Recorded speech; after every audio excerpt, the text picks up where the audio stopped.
ವಿಧಾನಸಭಾ ಅಧಿವೇಶನದಲ್ಲಿ ಇವತ್ತು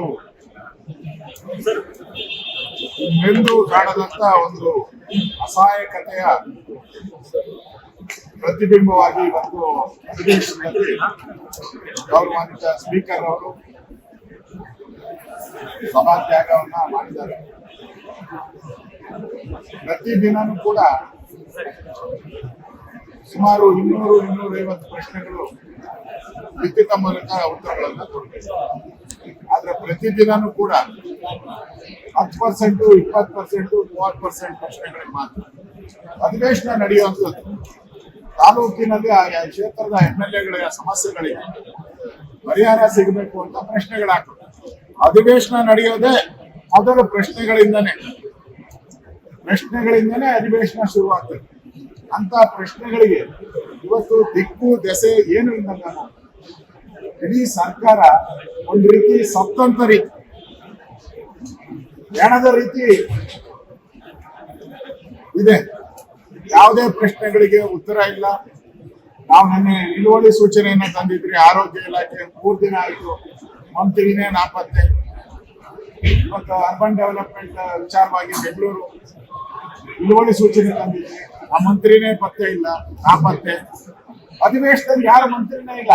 ಪ್ರತಿದಿನನೂ ಕೂಡ ನಾಮಕಾಸ್ತಾಗಿ 2-3 ಮಂತ್ರಿಗಳು ಬರ್ತಾರೆ. CMಗೆ ಹಿಡಿತ ಕಳ್ಕೊಂಡ್ಬಿಟ್ಟಿದ್ದಾರೆ.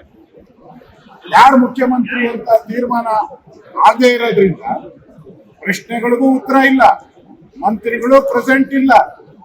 ಇಡೀ ಒಂದು ರೀತಿ ಸರ್ಕಾರ ಸತ್ತ ರೀತಿಯಲ್ಲಿ ಇವತ್ತು ಸರ್ಕಾರ ನಡೀತಾ ಇದೆ. ಇವತ್ತು ಸ್ಪೀಕರ್ ಅವರು ಬಹಳ ನೋವಿನಿಂದ ನಾವು ಕಳೆದ 5 ದಿನದ 5ನೇ ಬಾರಿ ಅವರಿಗೆ ವಾರ್ನಿಂಗ್ ಕೊಡ್ತೀವಿ. ಮೊನ್ನೆನೂ ಕೂಡ ವಾರ್ನಿಂಗ್ ಮಾಡಿದ್ರು. ಕಳೆದ ಶುಕ್ರವಾರ ಇದು 4ನೇ ಬಾರಿ ವಾರ್ನ್ ಮಾಡ್ತಾ ಇದ್ದೀವಿ, ಮುಂದೆ ಇದು ರಿಪೀಟ್ ಆಗಬಾರ್ದು ಅಂತ. ಇವತ್ತು ಮತ್ತೆ ಅದೇ ರಿಪಿಟೇಷನ್. ಇವತ್ತು ಸ್ಪೀಕರ್ ಅವರು ಹೊರ ಹೋಗಿರ್ತಕ್ಕಂಥದ್ದು ಇವತ್ತು ಸರ್ಕಾರಕ್ಕೆ ಒಂದು ಕಪ್ಪು ಚುಕ್ಕೆ ಇತ್ತು, ಸರ್ಕಾರಕ್ಕೆ ಅವಮಾನ, ಸರ್ಕಾರಕ್ಕೆ ಚಾಟಿ ಏಟು. ಈ ತರ ಅಧಿವೇಶನ ನಡೆಸುವಂತದ್ರಿಂದ ಅಧಿವೇಶನ ಮುಚ್ಚಿ ಹೋಗೋದು ಬೆಸ್ಟ್. ಆ ರೀತಿ ನಡವಳಿಕೆಯನ್ನ ಮಾಡಿದ್ದಾರೆ. ಇವತ್ತು ಏನ್ ಸ್ಪೀಕರ್ ಅವರು ತೀರ್ಮಾನವನ್ನ ತೆಗೆದುಕೊಂಡಿದ್ರು, ಅವರ ಪೀಠದಿಂದ ಆಚೆ ಹೋಗಿದ್ದಾರೆ.